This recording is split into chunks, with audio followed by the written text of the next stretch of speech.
La semana pasada vimos cómo Jesús les ha dado a sus discípulos buenos consejos de cómo utilizar las riquezas. Pero no solo lo han escuchado los discípulos, sino que también lo han escuchado muchos fariseos que también estaban allí.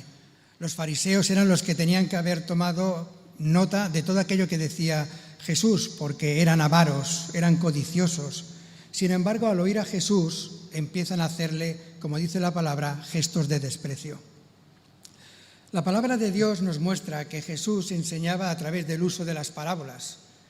¿Y qué es una parábola? Una parábola es una narración de un hecho irreal que sirve para ilustrar una enseñanza. Y recordaréis que se ha dicho que en las parábolas de Jesús cogía ejemplos cotidianos, ejemplos de cada día, como por ejemplo por los campos, ovejas, labradores, pastores. Pero en esta parábola no es así. Nada es cotidiano, todo es irreal y confuso. Y además tiene una particularidad, que por primera y única vez Jesús utiliza en sus parábolas un nombre propio. No es la parábola del rico y el pobre, es la parábola del rico y Lázaro. Jesús le pone nombre a ese pobre. En realidad estamos ante la que quizás sea la única parábola que no es realmente una parábola, es una prosopopeya. Esto es una especie de historia donde todo lo que entra es abstracto. Aquí no hay viñas, ni ovejas, ni labradores. No hay nada cotidiano ni normal. Y cuesta razonar lo que cuenta porque no se ajusta a ninguna norma bíblica. Muchas predicaciones que hemos escuchado nos cuentan la vida de Lázaro. Seguramente que habréis escuchado muchos de vosotros muchas, ¿no?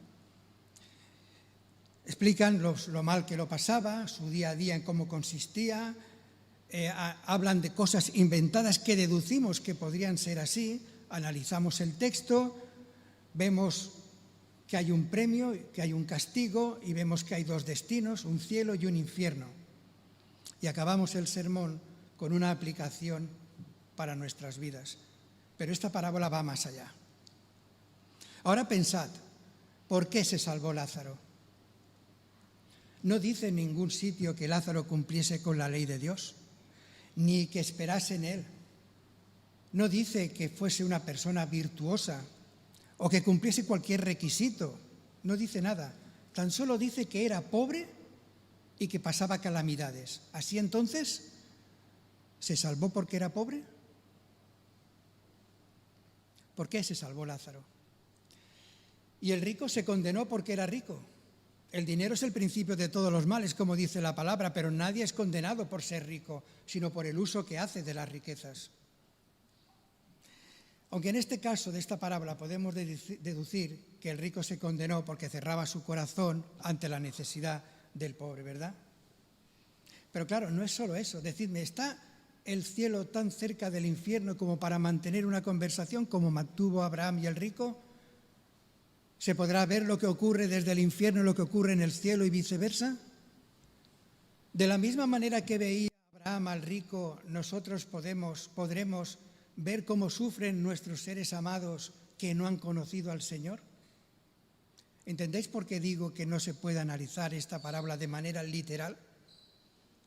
¿Y por qué es una parábola especial? El hombre rico murió y fue al Hades, donde vemos, porque así lo dice él mismo, que estaba siendo atormentado. Como parece ser en el pasaje, estaba consciente, ya que podía ver, sentir, hablar, incluso tenía preocupación por las personas que habían quedado. Pero esta descripción que hace del Hades y esta descripción que hace del estado de los muertos choca frontalmente contra muchas de las Escrituras. Por eso vuelvo a repetir que una interpretación literal es imposible. No habla ni del cielo ni del infierno como nosotros lo entendemos normalmente. Habla del seno de Abraham y habla del Seol y del Hades. Cuando habla la Biblia de tumbas de manera particular, individual, no utiliza las palabras Hades ni Seol. Tampoco aplica estos nombres cuando es por ejemplo, una fosa común o cuando es un panteón familiar. Se refiere a un lugar mucho mayor que una enorme fosa común. Por ejemplo, en Isaías 5:14 señala que el Seol es una región espaciosa que ha agrandado su boca más allá de sus límites. Por así decirlo, el Seol ha devorado a un sinfín de muertos y siempre quiere más. A diferencia de los cementerios, que solo admiten un determinado número de fallecidos, de muertos, el Seol y el Hades nunca quedan satisfechos. Nunca se llena ni tiene límites y normalmente lo identificamos con el infierno. ¿Y Lázaro? Leemos en Lucas 16:22, dice: aconteció que murió el mendigo y fue llevado por los ángeles al seno de Abraham. Y una vez más, este enunciado contiene extrañas referencias, sin precedentes en la Biblia. No hay ninguna otra referencia bíblica al seno de Abraham en ninguna otra parte de la Biblia.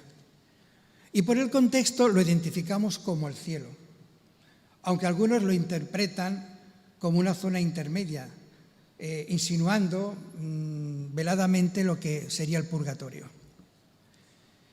Pero una parábola debe facilitar que se entienda la enseñanza, ¿no?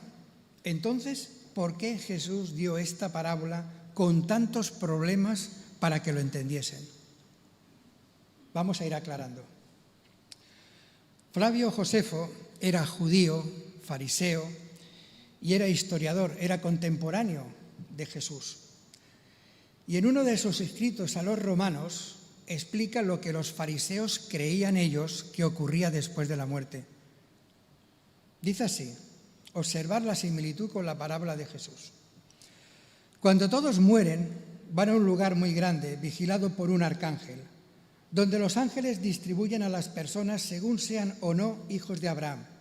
Si estos han cumplido la ley, entran en una estancia a la derecha, donde les espera Abraham, mientras que el resto, junto con los gentiles, entran en otra estancia a su lado izquierdo, donde sufren eternamente. Ambas estancias están guardadas de manera que nadie puede pasar de un lugar a otro. Todo el que entra por alguno de sus puertas ya no puede volver a salir.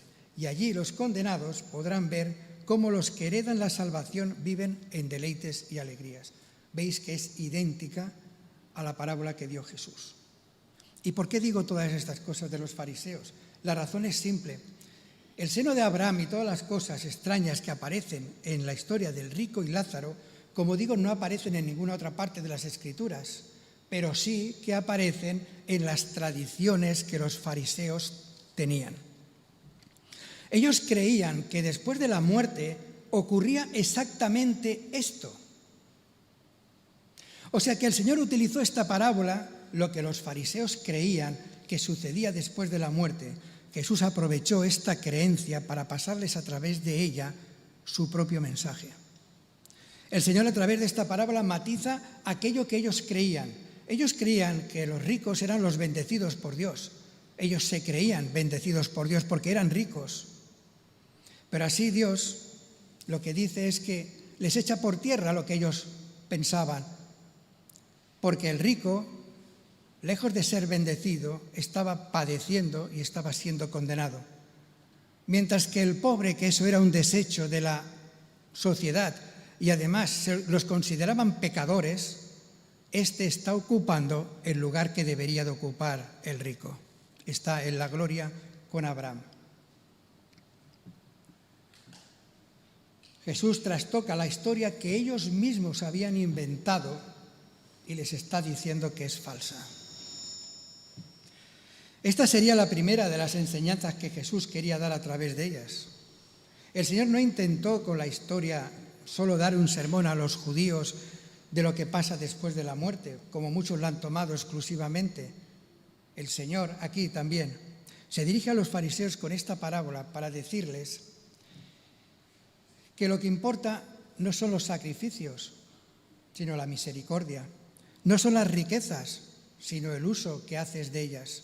Que no son las tradiciones, sino que es la palabra de Dios. Y que no es en Abraham, sino en Él, en quien tienen que depositar todas sus esperanzas. Dice en Gálatas 3:29, y si vosotros sois de Cristo, ciertamente linaje de Abraham sois. Dice a través de Cristo, porque sin Cristo Ni nosotros ni el mismo Abraham somos nada. ¿Pero fue este el único motivo que tuvo para darla? ¿Qué esperaba Jesús con los que escuchaban? ¿Cuál fue el mensaje que quiso transmitir utilizando esta falsa historia inventada por los fariseos? En primer lugar, ¿a quién está representando el rico? Constantemente en la palabra encontramos alusiones a que los hijos son hijos de Abraham. De hecho, consideraban que ya eran salvos por el simple hecho de ser descendientes de él. Si os fijáis, la parábola que da el Señor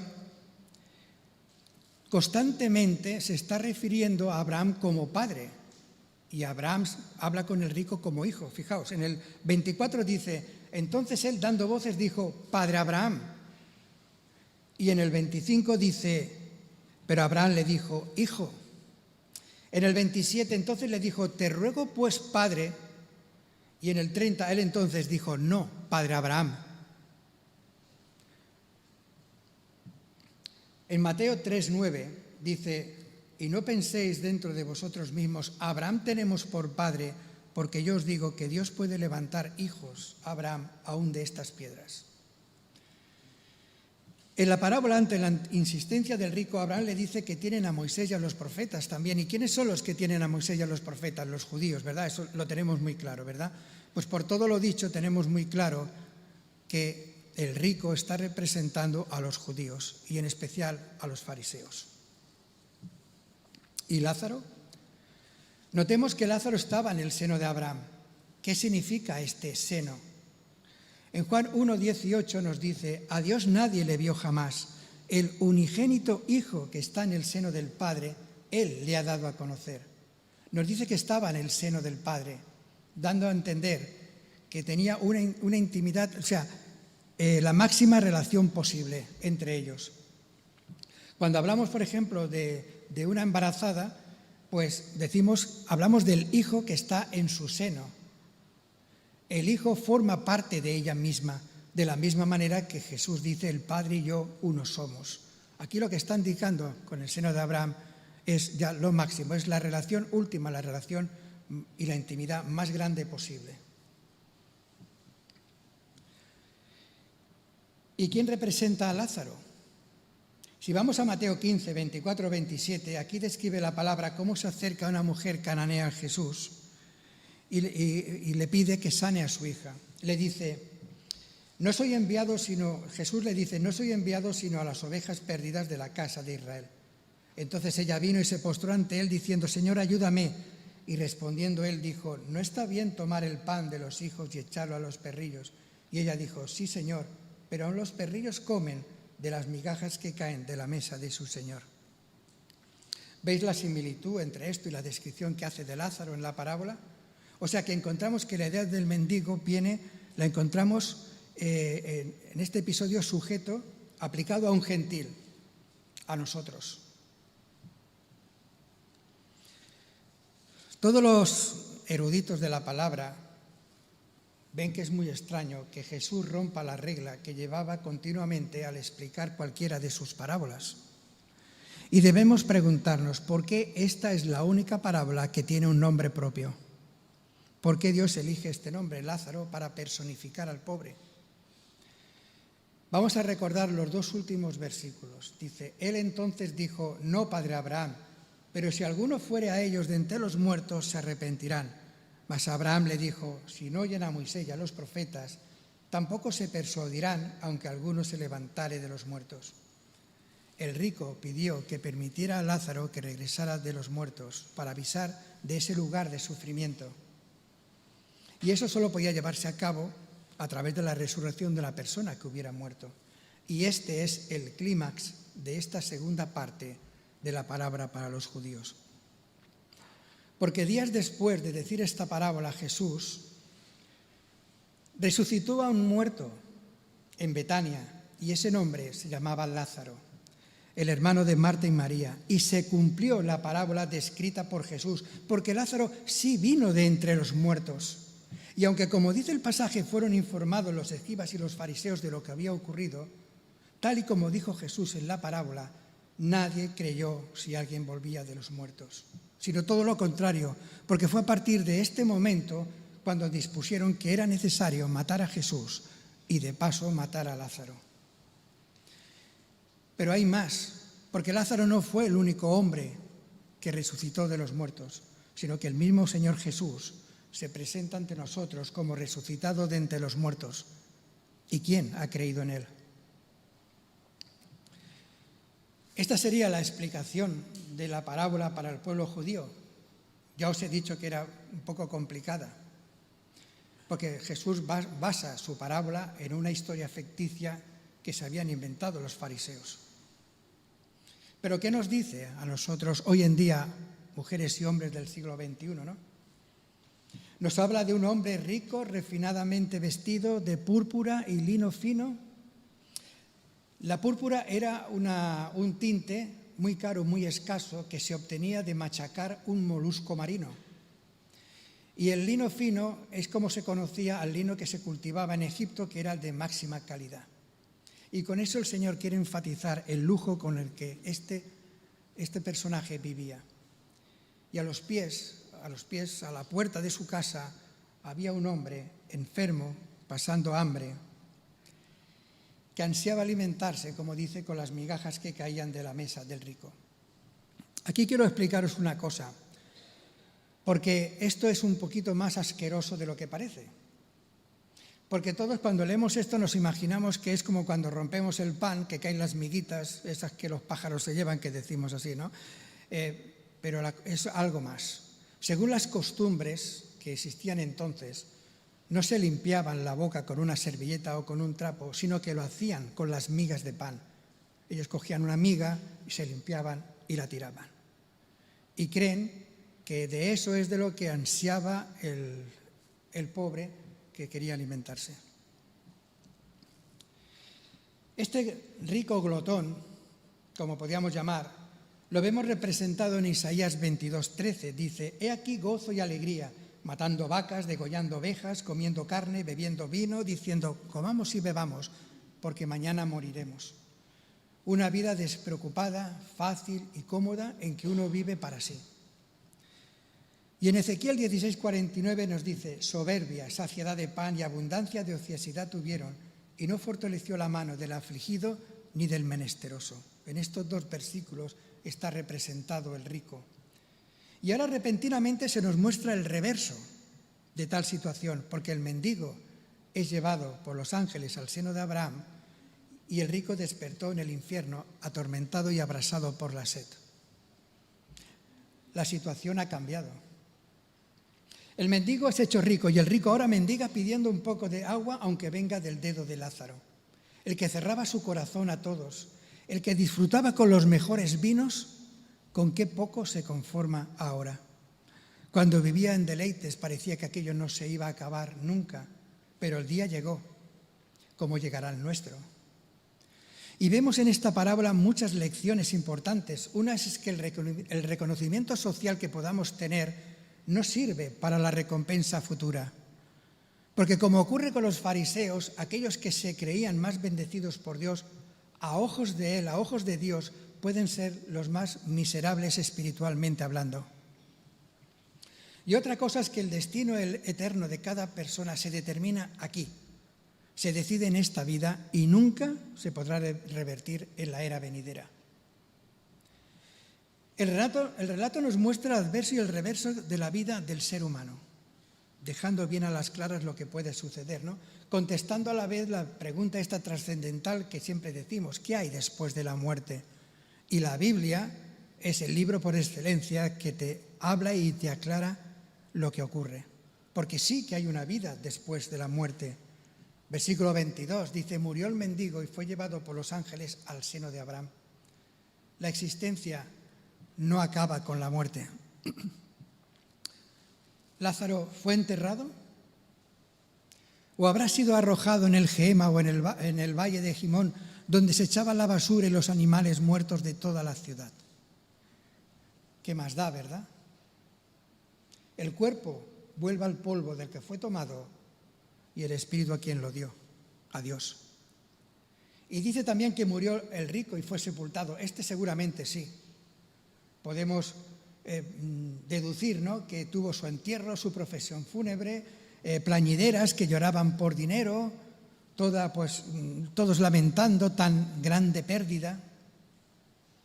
De un ambiente de lujo y abundancia pasó a vestirse de púrpura y de lino fino, a vestirse con la mortaja y bajar a las tinieblas.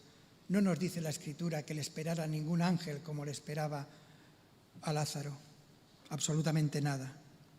Y estos son hechos solemnes que deben de preocuparnos. Ten en cuenta tu muerte y tu eternidad. ¿Cómo será? Algún día la gente dirá, sí, fulanito de tal, sí, no, ya murió.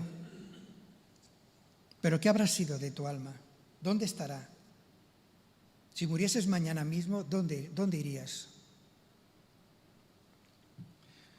Porque entonces puede que clames por misericordia, ¿no? Dice, dando voces, dijo Padre Abraham, ten misericordia de mí. El rico sabía que Lázaro estaba en la puerta todos los días, pero optó por despreciarlo. Cuando lo ve a Lázaro con Abraham, lo reconoce, conoce su nombre y lo llama por su nombre. No era alguien desconocido para el rico, aquel que lo ignoraba y repudiaba, aquel que esquivaba la vista quizás porque era una persona, como dice la palabra, que estaba lleno de llagas, quizás de un aspecto repulsivo. Ahora pide chupar uno de los dedos mojado en agua para refrescar su lengua.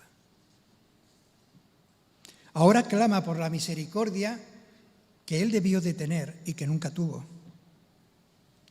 Vemos los sentidos corporales despiertos y conscientes de sus necesidades, pero en el infierno el clamor por la misericordia ya jamás va a tener una respuesta feliz. La hora de la misericordia ya habrá pasado, por eso demos gracias a Dios de que aún estamos a tiempo para poderlo evitar, pidiéndole hoy a Dios, a través de Jesucristo, el perdón de nuestros pecados. Hemos de hacerlo, porque vemos que hay un tormento después de la muerte. Dice, porque estoy atormentado en esta llama. La muerte no es lo mismo para todos.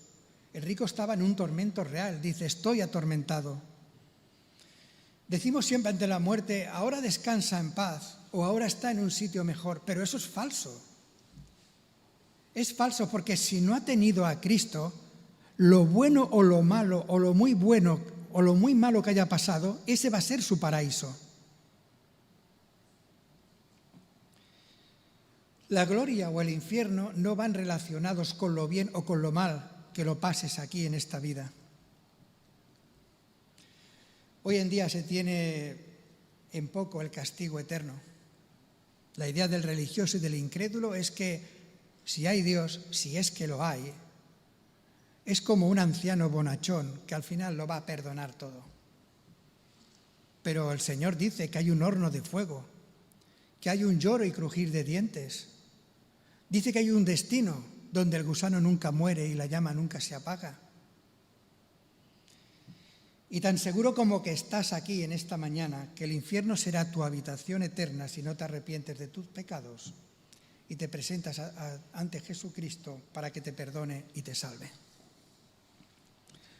En el infierno tendrás constancia del por qué estás ahí, porque hay memoria después de la muerte.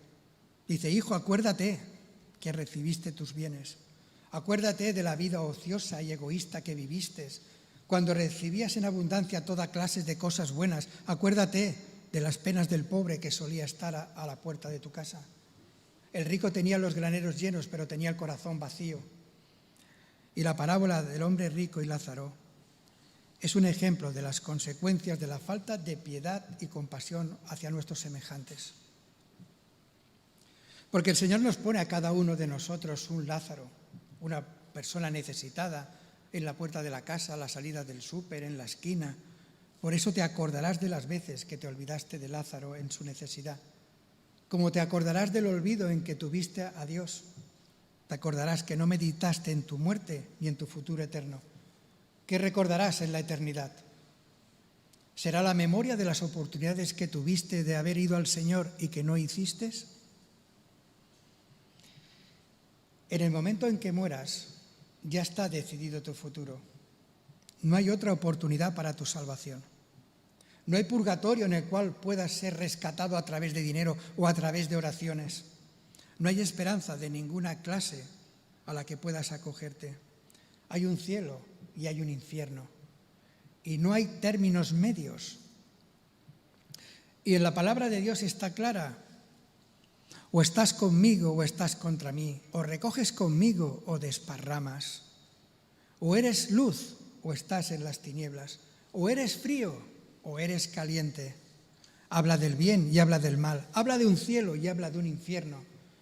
No hay términos medios. No habla de regular, ni de penumbra, ni de purgatorio. Y además dice que hay una gran sima puesta ante nosotros y vosotros. Le dice Abraham al rico. La cuestión es a qué lado de la sima estamos cada uno de nosotros. La parábola de hoy marca dos caminos: mi relación con el necesitado y mi relación con Dios. Porque la misericordia no es un camino de un solo sentido, realmente abarca tres dimensiones: Dios, los otros y tú. Mi relación con Dios se manifiesta en mi relación con los demás, y mi relación correcta con los demás nace de mi relación con Dios. Y el que no haya tratado y acogido al pobre tampoco lo va a encontrar luego.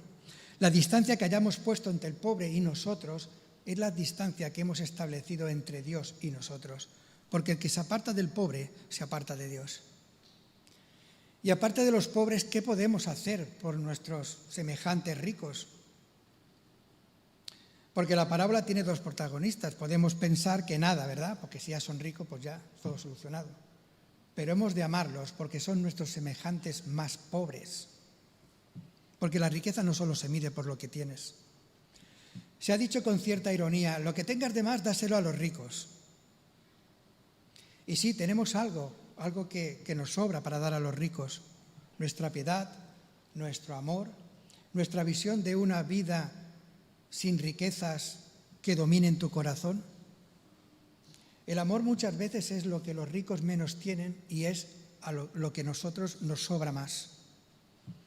Por eso amad pues a vuestros enemigos, haced bien y prestad, no esperando de ello nada, y será vuestro galardón grande, y seréis hijos del Altísimo, porque Él es benigno para con los ingratos y malos. Sed pues misericordioso, como también vuestro Padre es misericordioso.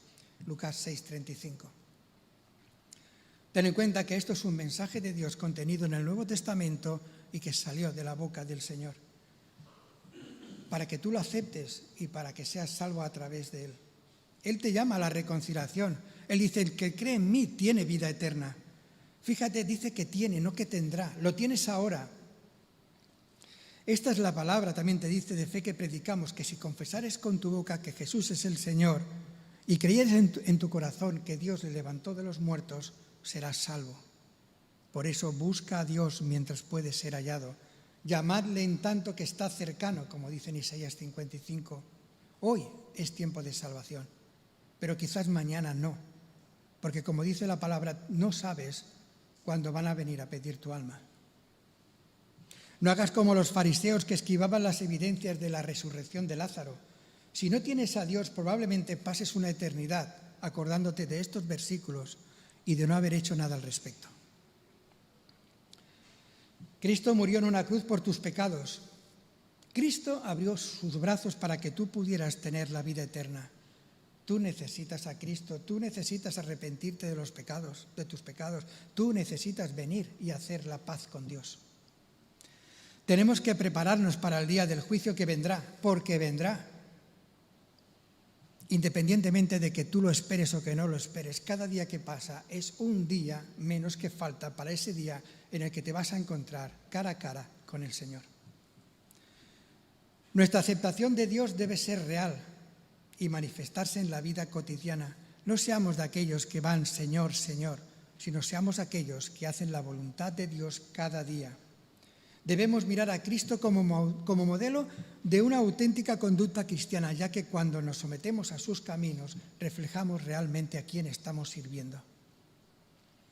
Y cada uno de nosotros debemos de reflejar esa luz en nuestras vidas para que los hombres vean en nosotros a Dios, para que lo reconozcan, lo busquen, lo amen y se salven. Mirad los bancos de esta iglesia. en los que estamos vosotros sentados, en 60 años, ¿cuántas miles de personas se habrán sentado en ellos? Personas que no hemos conocido, que no sabemos ni cómo se llaman. Todos escucharon los mismos sermones, todos escucharon las mismas advertencias y las mismas exhortaciones. Yo vine a esta iglesia muchas veces, hace muchos años, y la verdad es que no es lo que ahora vemos. Solamente estaba el señor Santa Cana con 4 viejecitas que venían poco menos que forzadas desde la residencia de ancianos hasta aquí. No había música, no se cantaba nada, no había prácticamente adoración. Cuando hablabas, había eco. Fueron años difíciles, pero la obra es del Señor y el Señor la levantó y hoy somos lo que vemos. Santa Cana, Llorens, ¿cuántos años, cuántas exhortaciones habrán dado y cuál habrá sido el resultado de todo ese trabajo? Y hoy el Señor te ha puesto en esta iglesia y eres tú quien se sienta en estos bancos. Y Él te habla de nuevo y lo hace a través de esta parábola. Dice, murió el pobre y también murió el rico. Este es el destino inmediato de cada uno de nosotros, la muerte. Y a través de la muerte tenemos otro destino y este es eterno. Por eso, meditemos hoy en cuál pudiera ser el nuestro. Pues vamos a orar. Señor y Padre, es un privilegio, Señor, el poder haber estado aquí, Señor, con los hermanos. Señor, gracias por este tiempo que hemos tenido pues, para adorarte, Señor, para cantar, para alabarte. Y también, Señor, pues te pedimos en esta mañana, Señor, que tú nos ayudes, Señor, para no desviarnos del camino, Señor, porque somos muy torpes, Señor. No sabemos el tiempo que estaremos cada uno de nosotros, Señor. Pero por eso te ayudamos, Señor, a aprovechar bien el tiempo, Señor. Que podamos dar testimonio cada día, como he dicho, de aquel que estamos sirviendo. Y, Señor, pues ayúdanos, Señor, porque solo no podemos, Señor. Gracias, Señor, te entregamos todo lo que somos y todo lo que tenemos, Señor, porque todo es tuyo, Señor. Pues recibe nuestra adoración y nuestra alabanza de tu pueblo aquí reunido, Señor, y lo queremos hacer en nombre de Jesús. Amén.